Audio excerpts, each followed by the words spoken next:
l'ai dit à l'entame, c'est l'un des incendies les plus spectaculaires du début de l'année 2023. 25 boutiques du Grand Marché de Conakry, 6 au quartier d'Abondi consumées dans les flammes le 4 avril dernier.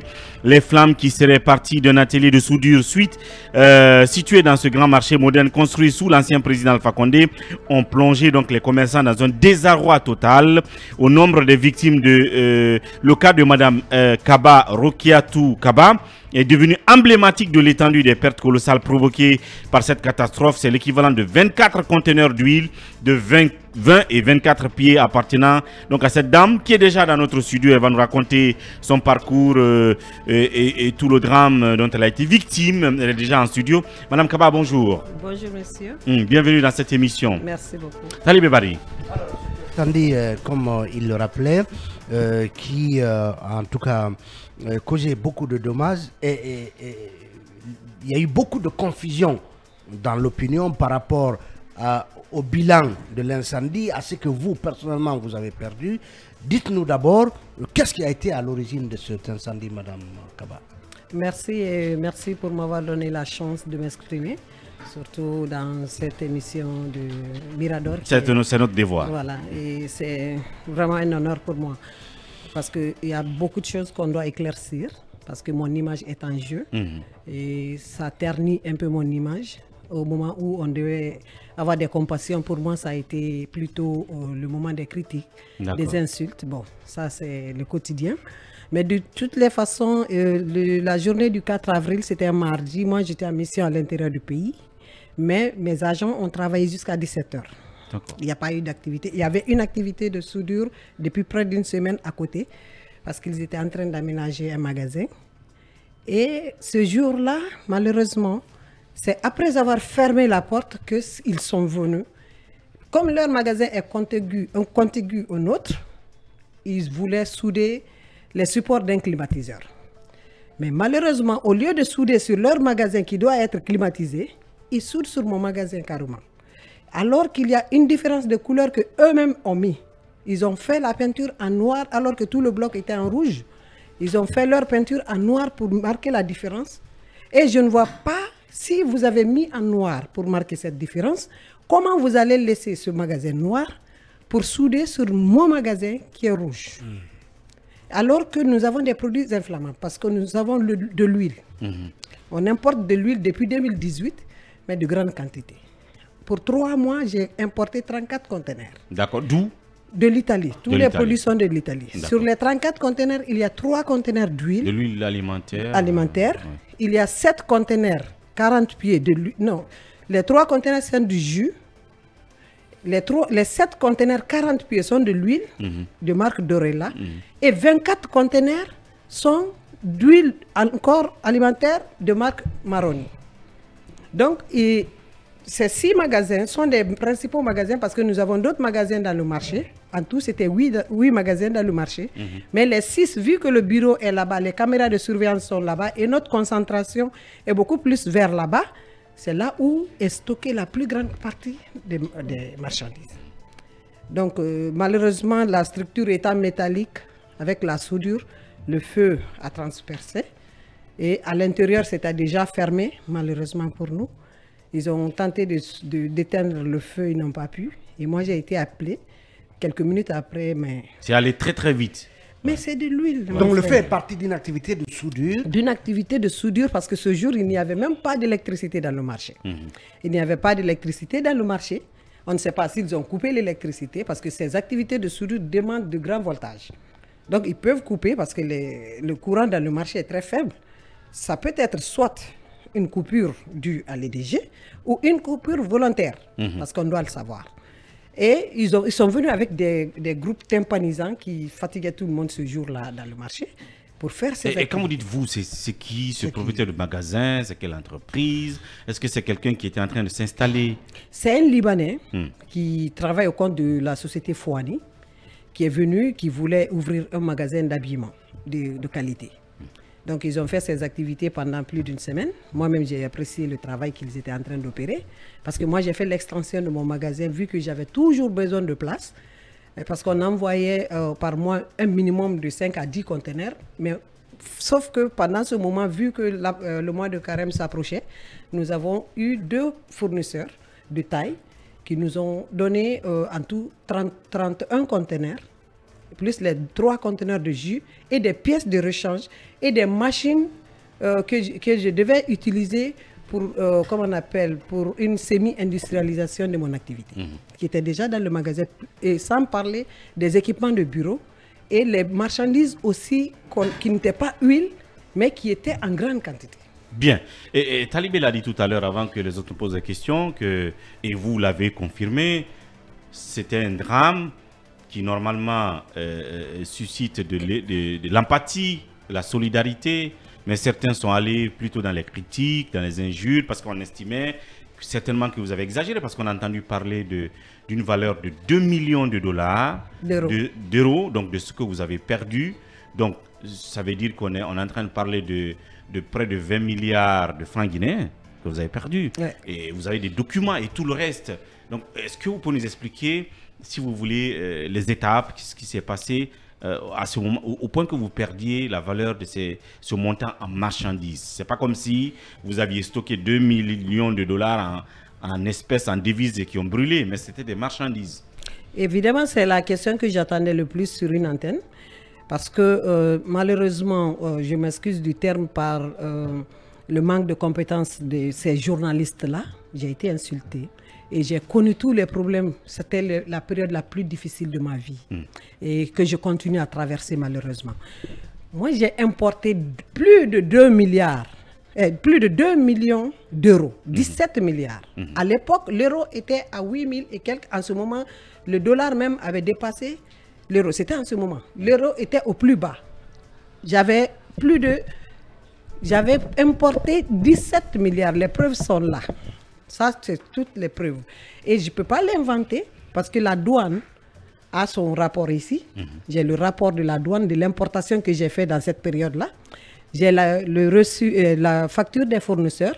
J'ai l'extrait des fournisseurs. L'extrait, ça veut dire ce que leur banque a donné en dehors des factures. Et il y a aussi d'autres manières pour vérifier parce que, comme on appelle, le guichet unique pour le paiement des factures, ça est là. Il y a l'impôt qui est là.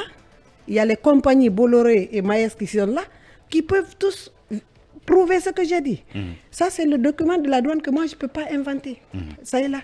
Et tous les détails sont là. Le journaliste, ils ont passé toute la journée. Espace peut témoigner. J'ai dit que je n'ai pas de... Je ne peux même pas dire c'est quoi, qu'est-ce que j'ai perdu. Je viens de rentrer d'une mission. Je viens juste d'arriver à trouver que tous mes magasins ont brûlé. Je ne sais pas qu'est-ce qui a brûlé et qu'est-ce qui s'est passé. Me demander ce jour-là d'estimer la perte était même un manque de compétences. Bien. Parce que j'étais sous le choc et je venais d'arriver. Je ne savais même pas. Maintenant, l'importation, c'est ce qui fait les 2 millions d'euros. J'ai des clients qui prennent par conteneur. Il y en avait à Madina, ils sont là, ils témoignent. Ils peuvent témoigner qui avaient pris 4 conteneurs. J'avais 2 magasins dans le marché là-bas.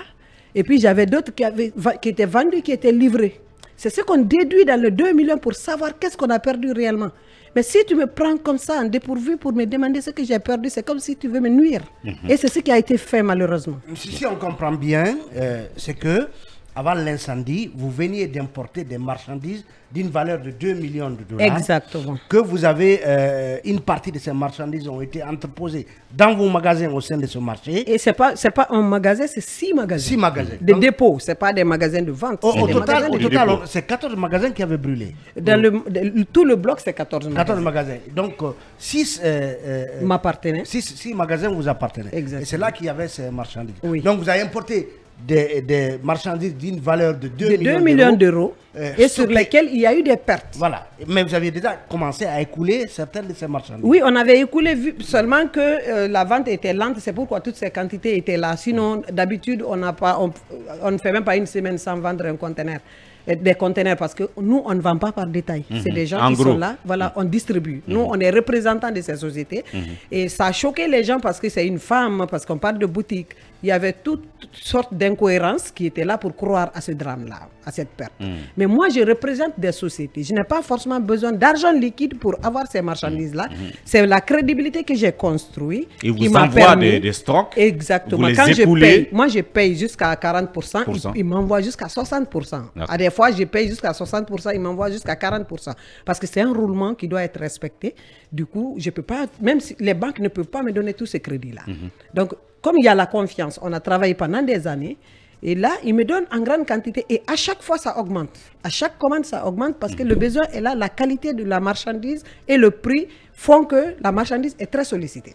Oui, Bassekou. Madame, vous venez d'évaluer les pertes. Quelle a été la suite, puisque vous nous dites que le feu est parti d'un atelier de soudure pour procéder au remboursement de l'ensemble des pertes que vous avez subies. Quelle est la procédure qui a été mise en place? Aujourd'hui, c'est ce qui est déplorable malheureusement dans un pays où on prône la promotion des femmes. Moi, je suis victime de tout ça. Je n'ai pas de compassion ni par les gens qui ont commis l'erreur de faire cette soudure-là. Et le ministère du Commerce avait mis une commission ad hoc sur place, composée de la Chambre de commerce, de la gendarmerie, des victimes et tout. Et on a fait la remise du rapport jusqu'à aujourd'hui. On est à l'oubli. Nous sommes là, vagués à notre sort. Absolument rien. Absolument rien, même pas de bonjour. Et puis, le marché également même nous menace de nous déguerpir parce qu'on n'a pas pu payer. Et moi, je suis menacée de mort parce que c'est les bandits qui me poursuivent. Un groupe de 6 bandits sur 3 motos qui ont été arrêtés devant mon bureau, qui se sont infiltrés dans ma voiture. Ils ont été arrêtés, amenés à la gendarmerie de Matam. Ils ont été relâchés. Et aujourd'hui, ces bandits vaguent dans la nature. Et moi, je suis là, je ne sais même pas ce qui se passe. Aujourd'hui, je suis obligée de travailler chez moi à la maison parce que je ne sais pas qui étaient ces bandits et quel était leur but. Donc, des bandits, est-ce qu'on vous en veut parce que vous voulez poursuivre les auteurs de cet incendie? Les personnes qui avaient amené des soudeurs et qui ont provoqué l'incendie. Pourquoi qui vous en veut concrètement? Exactement, je ne peux pas savoir qui m'en veut, qui étaient ces bandits. C'est une coïncidence, c'est quoi, je ne le sais pas. Mais ce qui est sûr, ces bandits ont été libérés parce que ils ont proposé de l'argent aux chauffeurs qui avaient contribué à leur arrestation. Ils avaient proposé beaucoup d'argent et moi, c'est ce qui m'a tiqué. Je me dis, mais si c'était juste des voleurs, pourquoi quelqu'un appellerait pour proposer de l'argent pour avoir leur libération? Et la gendarmerie aussi nous a demandé de l'argent à nous, victimes, c'est-à-dire 2 millions pour qu'ils gardent les gens. Moi, j'ai dit, s'ils doivent être gardés parce que je paye 2 millions, je ne paierai pas. Déjà, je n'ai même pas la force. Je m'éloigne de ça. J'étais traumatisée. Vous pensez que vous êtes victime, vous êtes ciblé parce que vous êtes en train de vous battre pour être rétabli dans vos droits, pour être on va dire, dédommagé. Moi, j'estime quand même. J'estime parce qu'ils savent que même si aujourd'hui je suis bloqué à tous les niveaux, parce que imaginez que je prends un avocat à qui je paye les frais d'ouverture du dossier depuis le mois de mai, qui est là jusqu'au mois d'août, qui n'a rien fait. Et puis je l'appelle, c'est pour me jeter dans le visage qu'il était à Beyrouth, il vient d'arriver, il est fatigué, il ne peut pas me parler, il va me parler lundi. Bon, je me demande pourquoi. Parce que mon avocat, il n'a contacté ni la justice, il n'est même pas venu visiter le lieu du drame. Donc, et à la justice également, on ne sait pas ce que le dossier, comment ça se passe. La justice de Mafanko, on nous fait comprendre qu'on a été tenu comme témoin et non victime. Donc, c'est des choses que moi, je ne comprends pas. Peut-être que c'était pour me faire taire, je ne sais pas. Ou peut-être que c'était une coïncidence. Mais de toutes les façons, je suis très menacée. Diarra Girassi, pour une autre question. Alors, on a l'impression que vous faites face à des dettes colossales à gérer. Comment vous faites justement avec les partenaires qui vous fournissaient à marchandises, puisque du côté guinéen, les choses ne se bougent pas? Comment ça se passe et comment vous gérez tout ça? Bon, aujourd'hui, c'est la plus grande difficulté, madame, parce que je dois de l'argent aux gens. Et c'est vrai qu'il y a la confiance parce qu'on a travaillé pendant des années. Mais l'ambassade de l'Italie avait été informée de la situation pour dire que les mesures sont en train d'être prises pour une sortie rapide de crise. Mais malheureusement, rien n'a été fait et ils ont reçu l'information officielle de l'ambassade de l'Italie qu'ils allaient être rétablis. Et ils se disent que, mais madame, comment ça se passe que on peut contacter une ambassade qui envoie une lettre d'information et que rien ne soit fait.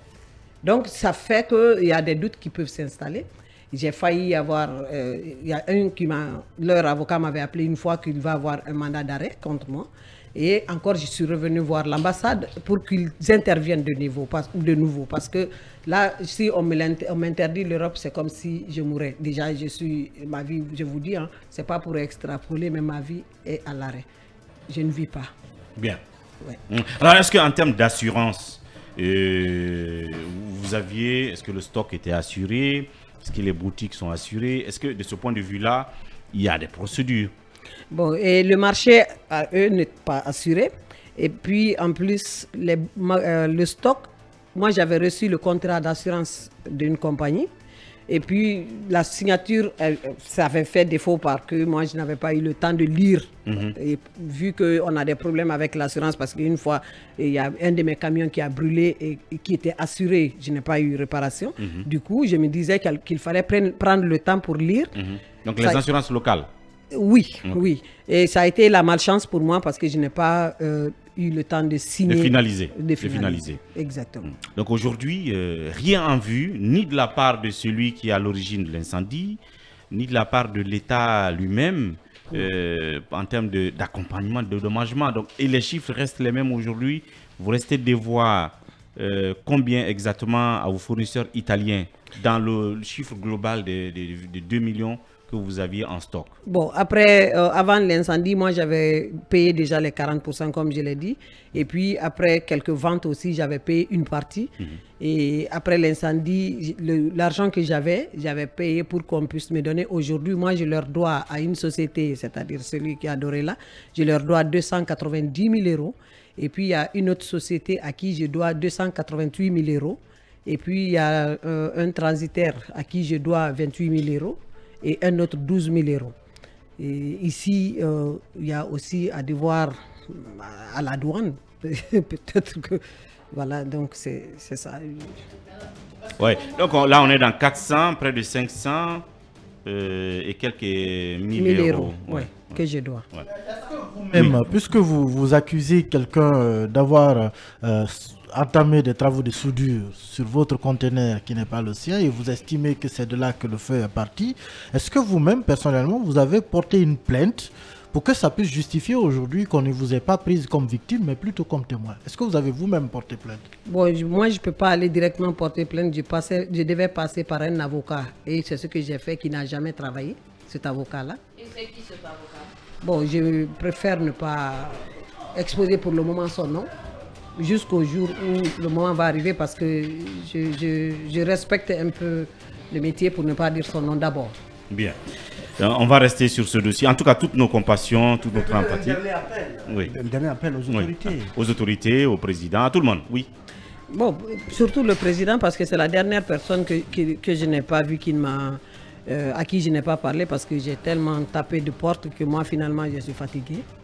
Et ce que je peux demander au président, c'est m'aider. Ce n'est pas donner forcément de l'argent, ce n'est pas... Il sait ce qu'il faut pour moi.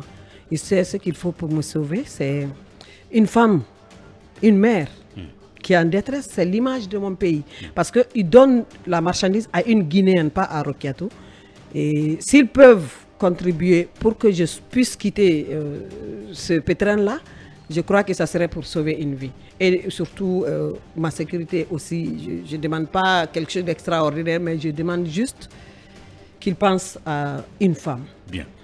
Madame Rokiatou Kaba, dans cette émission, c'était donc notre façon aussi de contribuer à cette action de solidarité, évidemment, de protection sociale, parce que c'est de ça qu'il s'agit, évidemment. Cet incendie, on a tous été témoins, il n'a pas été inventé, et encore les images sont là pour le témoigner. Et nous continuerons à suivre ça de près. Madame Kaba, on reviendra là-dessus, bien entendu.